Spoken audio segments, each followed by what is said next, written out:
Hello, I'm Paul Larson. Vermont author Tanya Lee Stone says the truth often makes a better story than fiction. That's why most of the 90 books she's written for young readers are about the true lives and accomplishments of people.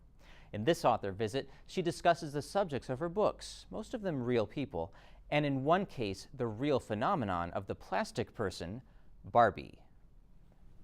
You write some teen fiction books, but the bulk of your work is nonfiction. What appeals to you about nonfiction? I have a pretty deep background in nonfiction. I was a children's book editor of nonfiction for a long time before I ever started writing. So it's sort of my natural roots. And I was also very interested in history in college.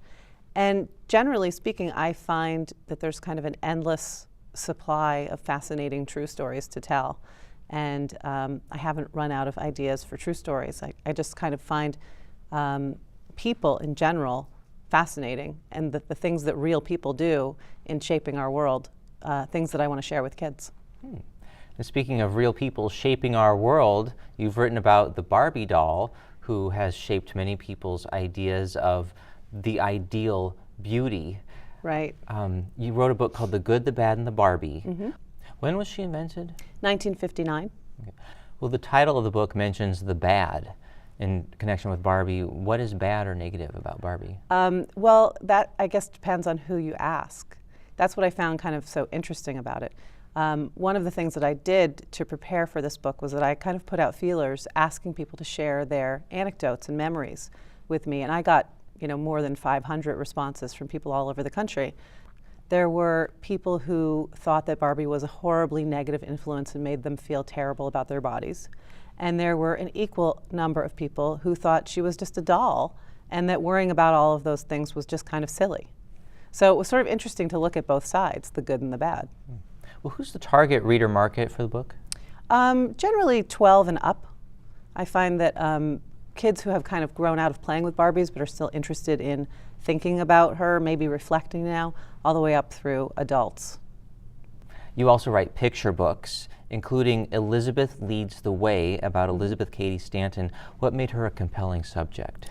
Well, actually, I have sort of a background in women's history, and Elizabeth Cady Stanton has always been someone who I knew who she was.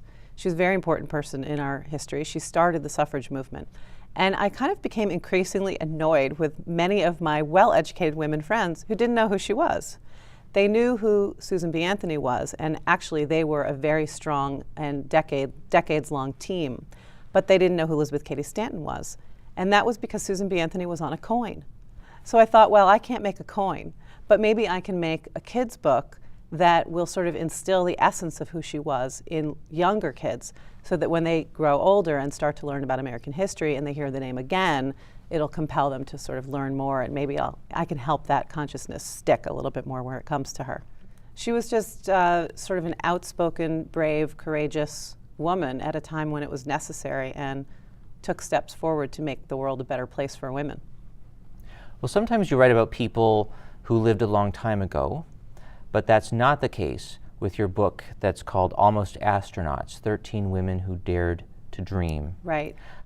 What did these women contribute to the space program?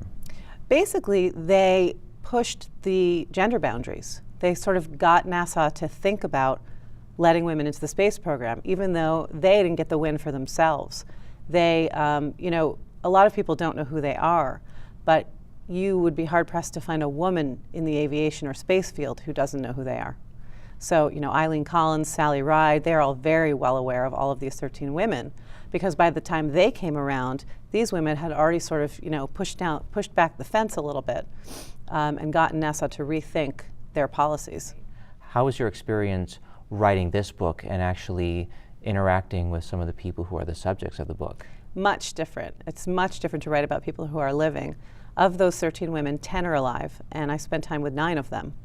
And that was really eye-opening. It's one thing to sort of research a topic in the abstract.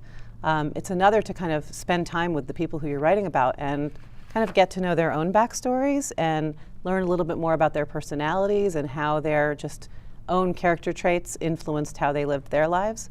I mean, anytime you write about a group of people, there's going to be a mix of personalities. So some of them were shy, some of them were really outspoken. Some of them were, just really on the edge of the fight. Some sort of took a little bit more of a back seat. And sort of all of that, getting to know them, informed the story I was able to write. And it was also really an amazing opportunity to be able to give them the manuscript and say, have I gotten this right? Is there anything that you want to correct? Is there anything that you want to add? Is there anything I've missed? That was really an amazing opportunity. How do you choose your subject matter in general? Because you write a lot of different nonfiction books about lots of different people. How do you choose what you want to write? I think the stories that I'm drawn to, I think there's probably an underlying theme in a lot of these books that might not be obvious to anyone but me. But those themes are people who reach out and take risks and push boundaries. And a lot of underdog stories, people who necessarily don't get the win for themselves, but sort of help move society forward for whatever cause it is that they're working toward. And you also write in different formats. Some of your books are picture books for very young readers, and some of them are for older readers. How do you choose between the two formats? For me, it's always the story that dictates the format.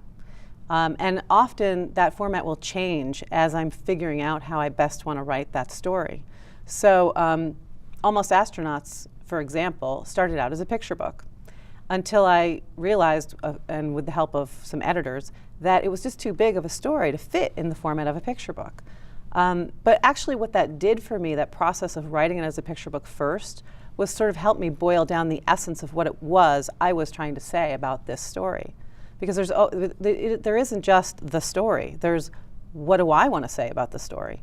Why am I telling this story? And so that changes for every author in every book. For Elizabeth Cady Stanton, for Elizabeth Leads the Way, my goal for that story was to sort of capture the essence of who she was, not tell her whole life story. Kind of show who she was as a person and why she started the women's suffrage movement, and kind of get right up to that moment when that's what she did. So that's a smaller piece of a life, and that you can tackle in a picture book.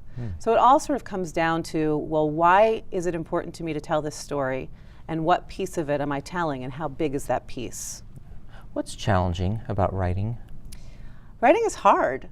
I tell kids this all the time, that they shouldn't get discouraged. I mean, writing is, the first draft is just getting on paper what's in your brain and in your heart onto paper.